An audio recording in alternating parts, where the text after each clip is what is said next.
السلام علیکم دوستوں، میں ہوں محمد اشفاق کھوکر اور آپ دیکھ رہے ہیں ہمارا YouTube channel T L P Islamabad. دوستوں، ایک انتہائی خوشی کی خبر آپ سب دوستوں کے لیے بہت ہی اعلیٰ اور اچھی خبر ہے۔ مرکز کی جانب سے یہ رپورٹ اور یہ خبر شائع کی گئی ہے اور یہ اعلان کیا گیا ہے۔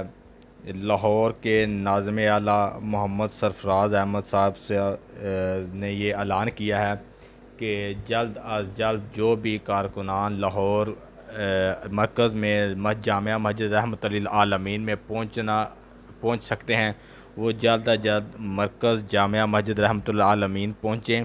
3:30 بجے تک ان کا یہ حکم ہے کہ 3:30 بجے تک جامعہ مسجد رحمت للعالمین تک پہنچیں تاکہ علامہ حافظ سعد حسین رضوی صاحب کی رہائی کے بعد ان کا استقبال کیا جائے، اور امید یہ کی جا سکتی ہے کہ علامہ حافظ سعد حسین رضوی صاحب کا ایک شاندار استقبال متوقع ہے۔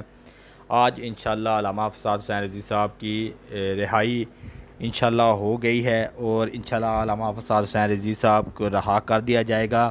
مرکز کی جانب سے یہ خبر شائع کی گئی ہے کہ جلد از جلد جامعہ مسجد رحمت للعالمین پہنچیں۔ اس ویڈیو کے بارے میں آپ اپنی کیا رائے رکھتے ہیں کمنٹ باکس میں ضرور بتائیے گا۔ ملتے ہیں ایک نئی ویڈیو میں، تب تک کے لیے اللہ حافظ۔